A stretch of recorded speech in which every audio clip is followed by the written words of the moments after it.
தலைவர் தளபதி அவர்களின் ஆணைக்கிணங்க எங்கள் பொதுச் செயலாளர் அவர்கள் வாழ்த்துக்களோடு இன்று இந்த முடிச்சூர் ஊராட்சி கழக செயலாளர் ஆற்றல் மிகு நண்பர் குட்டி அவர்களின் ஏற்பாட்டில் மற்றும் அவருடன் இருந்து முடிச்சூர் பகுதி இளைஞரணி, தொண்டரணி, மாணவர் அணி அனைவரின் ஏற்பாட்டில் இந்த பொங்கல் நிகழ்ச்சியை ஏற்பாடு செய்த அவர்களுக்கு நேரத்தில் நான் வாழ்த்துக்களையும் பாராட்டுகளையும் தெரிவித்துக் கொள்கிறேன். இந்த நிகழ்ச்சிக்கு வருகை தந்திருந்தும் எங்களுடன் மாவட்ட இணைச் செயலாளர் தியாகண்ணன் அவர்களுக்கும் எங்கள் மாவட்ட பொருளாளர் ராஜேந்திரன் அவர்களுக்கும் எங்கள் மாவட்ட வர்த்தகணி அமைப்பாளர் பாலிமுருகன் அவர்களுக்கும் எங்கள் ஒன்றிய செயலாளர் மணிகண்டன் அவர்களுக்கும் வழக்கறிஞர் பிரிவு பிரவீன் அவர்களுக்கும் மாவட்ட செயற்குழு உறுப்பினர் புஷ்பராஜ் அவர்களுக்கும் மாவட்ட செயற்குழு உறுப்பினர் செப்பநாதன் அவர்களுக்கும் மாவட்ட பூத் கமிட்டி அணி பாலாஜி அண்ணன் அவர்களுக்கும் மாவட்ட இளைஞர் அணி விஷால் அவர்களுக்கும் ரிஸ்வான் அவர்களுக்கும் விக்கி அவர்களுக்கும் மற்றும் வந்திருக்க அனைத்து முடிச்சூர் கழக தொண்டர்கள் நிர்வாகிகளுக்கும் எங்கள் அழைப்பை ஏற்று வருகை தந்திருக்கும் பொதுமக்கள் ஆகிய உங்களுக்கும் இந்நேரத்தில் எங்கள் பொங்கல் வாழ்த்துக்களையும் எங்கள் நெஞ்சார்ந்த நன்றிகளையும் நேரத்தில் தெரிவித்துக் கொள்கிறோம்.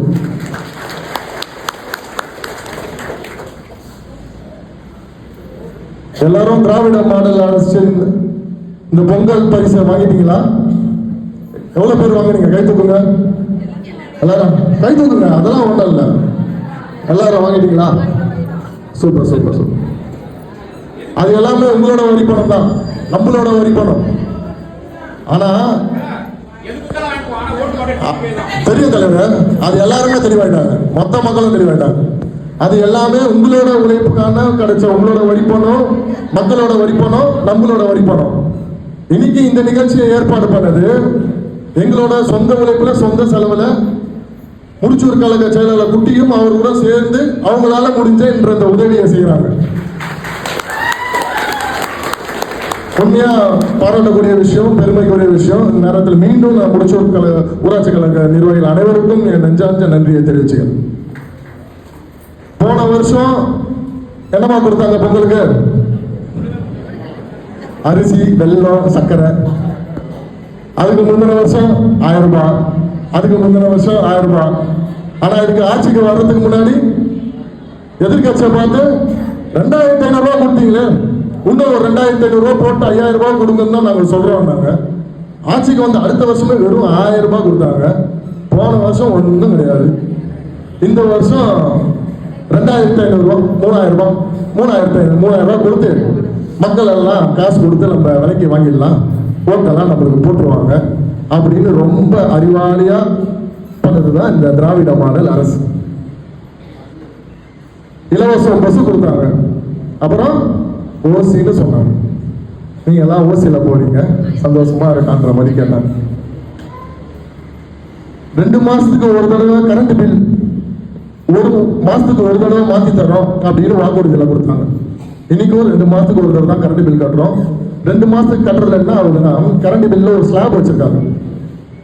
இந்த மீட்டர் வரைக்கும் ஓடுனா அதுக்கு ஒரு அமௌண்ட், அந்த மீட்டருக்கு மேல ஓடிச்சுன்னா அதுவே டபுள் அமௌண்ட். அப்போ நம்ம 2 மாசம் யூஸ் பண்ண முடியல, அந்த மீட்டருக்கு மேல ஏதோ ஒரு காரணத்தினால ஓடிச்சுன்னா அது டபுள் அமௌண்ட் தான் வாங்கிக்கிறாங்க. அதுலயும் கொள்ளடிச்சிடுறாங்க. கேஸ் சிலிண்டருக்கு மானியம் தரேன், அதுவும் கொடுக்கல. கேட்டா நாங்கள் பெண்களுக்கான ஆட்சி தான் நடத்துறோம், பெண்களுக்காக ஆட்சி நடத்துறோம், பெண்களுக்காக ஆட்சி நடத்தணும்னு பார்த்துருப்பீங்க. நம்ம அண்ணா பல்கலைக்கழகத்தில் நடந்த ஒரு விஷயம், பெண்களுக்கு பாதுகாப்பு இல்லை. அதை போய் நம்ம தலைவர் ஒரு லெட்டர் எழுதி கொடுத்தா, அதே பெண்கள் கையாலேயே கொடுத்து நீங்களாம் பயப்படாதீங்க, தைரியமா காலேஜுக்கு போங்க, ஸ்கூலுக்கு போங்கன்னு கொடுத்தா அந்த பெண்களையும் அரெஸ்ட் பண்ணி உள்ள வைக்கிறாங்க. எங்க பார்த்தாலும் கொள்ளை, கொலை, போதை எப்படின்ற மாதிரி தான் இருக்கு. இன்னும் பெண்களுக்கு பாதுகாப்பு மோசமா போயிட்டு தான் இருக்கு. இது உண்மையாவே பெண்களுக்கான அரசா? சொல்லுங்க. இந்த அரசை நீங்க மீண்டும் ஓட்டு போட்டு வர வச்சீங்கன்னா அதோட நம்ம வாழ்வாதாரத்தையும் இழந்துட்டு நம்ம சுயமரியாதை இழந்துட்டு எல்லாத்தையும் இழந்துட்டு நம்ம வீட்டிலேயே இருக்கிறது தான் சமம். இன்னைக்கு யாருக்கும் வேலை வாய்ப்பு கிடையாது. நாட்டில் வந்து இப்போ நாங்கள் ஒரு போன மாதம் செவிலியர்கள் போராட்டம், அவங்க ஒரு வாரமாக போராடிட்டு இருந்தாங்க. அவங்கள கூப்பிட்டு நீங்கள் வாங்கன்னு சொல்லிட்டு எல்லாரையும் பஸ்ஸில் ஏற்றி நைட்டு ஒரு 10 மணி போல் நம்ம கிளாம்பாக்கம் பஸ் ஸ்டாண்டில் ஒரு 1500க்கு மேற்பட்ட செவிலியர்களை இங்கேருந்து பஸ் பிடிச்சி ஊருக்கு போயிடுங்க. எங்கேருந்து வந்தாங்க? கன்னியாகுமரி, திருநெல்வேலி, நம்ம நாமக்கல், பல மாவட்டத்திலேருந்து வந்தாங்க. அவங்க கேட்டது எங்களுக்கு ஒரு கவர்மெண்ட் வேலை நிரந்தரம். கொரோனாவில் வந்து நீங்கள் சொன்னீங்க எங்களுக்கெல்லாம் வந்து பணி நிரந்தரம் பண்ணுறேன் அப்படின்னு சொல்லிட்டு, ஏன் பண்ணலை? எங்களுக்கு வந்து ரொம்ப நேரம் வேலை செய்கிறோம், 8 மணி நேரம் தானே வேலை, எங்களை 14-15 மணி நேரம் வேலை வாங்குறீங்களே அப்படின்னு சொல்லிட்டு அவங்க பணி நிரந்தரத்துக்காக போராடுறாங்க. அவங்க கூட்டு வந்து இங்கே போட்டு இங்கேருந்து கிளம்பி போயிருக்காங்க. அவங்களுக்கு பண்ணி உங்களுக்கு தெரியாதுங்க, தூய்மை பணியாளர் எவ்வளோ போராடிட்டு இருக்காங்க. ஃபுல்லாக ரிப்பன் பில்டிங்கில் போராடினாங்க, உண்ணாவிரதம் எடுத்து போராடினாங்க, இதில் கடலில் இறங்கி போராடினாங்க. எவ்வளோ போராட்டம். அவங்க நீங்கள் என்ன கேட்குறீங்க? எங்களுக்கான ஒரு அரசு வேலை வாய்ப்பாக கொடுங்க, நிரந்தரம் பண்ணுங்க எங்களுக்கு. நீங்கள் இப்போ பண்ணுறது கவர்மெண்ட்லேருந்து வேலை செய்ய போகிறீங்க, அவ்வளோதானே. அதுக்கு வந்து அவங்க தான் வாக்குறுதியும் கொடுத்தாங்க. இப்போ அவங்க தான் வந்து அந்த விஷயத்தை வந்து நிறைவேற்றாமல் இருக்கிறதும் அவங்க தான். இந்த மாதிரியான அவலநிலை இதுக்கப்புறம் ஏற்பட்டு போயிட்டே இருந்ததுன்னா நம்ம நாடு எங்கே தான் போவோம்? அடுத்த மாற்றம் எப்படி, முன்னேற்றம் எப்படி?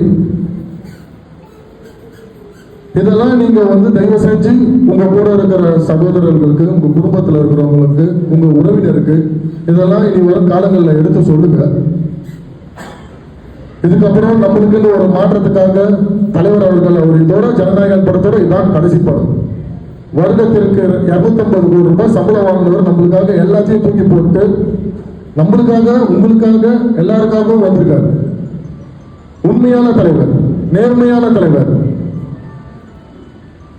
அந்த மாதிரியான ஒரு தலைவருக்கு ஒரு வாய்ப்பை கொடுப்போம், கொடுத்துதான் பார்ப்போம் அப்படின்னு சொல்லிட்டு நீங்க சொல்லுங்க. இப்போ ஒரு அரை மணி நேரத்துக்கு முன்னாடி தாம்பரம் சண்முக ரோடு இருக்குல்ல, நான் ஒரு மீட்டிங் அட்டன் பண்ணிட்டு வந்தேன். தாம்பரம் சண்முக ரோட்டில் இருக்க சிறு வியாபார கடைகள், அதாவது 60 வருஷத்துக்கு முன்னாடி பெரியார் தெருவுன்னு சொல்லிட்டு சண்முக ரோட்டில் ஒரு தெரு வரும். அந்த பெரியார் தெருவில் ஜீவ வணிக வளாகம் அப்படின்ட்டு ஒரு பில்டிங் இருக்கு. நீங்க சபையை ஏறினோடனே பார்த்தீங்கன்னா அது பில்டிங் தான் ஃபர்ஸ்ட் பில்டிங். அதை சுற்றி பார்த்தீங்கன்னா நிறைய பல கடைகள், காய்கறி கடைகள், நிறைய சிறு வணிக வியாபாரங்கள் நிறைய இருக்கு. அந்த இடத்தை இடிச்சுட்டு அவங்களுக்கு எல்லாம் வந்து வியாபாரம் தானே பண்றாங்க. அவங்களுக்கு இன்னொரு இடம் ஒன்று கொடுக்கணும்ல. பாவம் தான். அவங்க எங்க போவாங்க? அவங்க வாழ்வாதாரம் எங்க போவோம்? அவங்க குடும்பம் எங்க போவோம்? அவங்க படிக்கிற பசங்க எங்க போவாங்க? அவங்களெல்லாம் இப்போ இடிச்சு நான் 18ஆம் தேதி 19ஆம் தேதி வரைக்கும் தான் இந்த பில்டிங் அடிக்க போறோம். இங்க வேற கடையெல்லாம் காலி பண்ணிடணும், எல்லாத்தையும் எடுத்துக்கிட்டு போயிடணும். எங்க போவாங்க? இத்தனை வருஷமா வந்து இங்கதான் வியாபாரம் பண்ணிட்டு இருக்காங்க. இங்கதான் வந்து அவங்களோட வாழ்வாதாரம், வாழ்க்கை எல்லாமே இருக்கு. அவங்களை இப்போ உடனே காலி பண்ணிட்டு போகணும். நம்ம வளர்ச்சிக்கு எதிரானவங்க இல்லை. அந்த ரோடு எக்ஸ்டெண்ட் பண்ண போறாங்களா, என்னமோ படிக்கோங்க. அவங்களுக்கான ஒரு மாற்று இடம் கொடுங்க. ஒரு மாற்று இடம் கொடுத்தப்ப நீங்க இங்க வியாபாரம் பண்ணிக்கோங்க. தள்ளி இந்த இடம்லாம் உங்களுக்கு தான், இந்த இடம்லாம் நான் உங்களுக்கு கட்டி தரோம், சின்னதா இருக்கிற வரைக்கும் நீங்க இங்கெல்லாம் வியாபாரம் பண்ணிக்கிட்டு இருங்க அப்படின்னு சொல்லிட்டு ஒரு மாற்று இடம் கொடுக்கலாம். இன்னைக்கு மார்க்கெட்ல பொங்கல் வியாபாரம் எல்லாத்தையும் விட்டுட்டு பாவம் அந்த மக்கள் வந்து எங்க மீட்டிங் வந்து இப்போ ஒரு நேரம் அட்டன் பண்ணிட்டு போனாங்க. இப்போ அதுலயும் நம்ம போராட்டம் 19ஆம் தேதி போராட தான் போறோம். இந்த மாதிரியான ஒரு அவல நிலை இனி வரும் காலங்களில் ஏற்படக்கூடாது. அந்த மாதிரி ஒரு விஷயம் ஏற்பட விடவும் மாட்டோம் என்பதை இந்நேரத்தில் உங்களோட உறுதியாக சொல்கிறோம். வருங்காலம் தமிழக வெற்றி கழகம் தான் வரப்போகுது, மாற்றம் உண்டாக போகுது என்று கூறி நன்றி கூறி விடைபெறுகிறேன். நன்றி, வணக்கம்.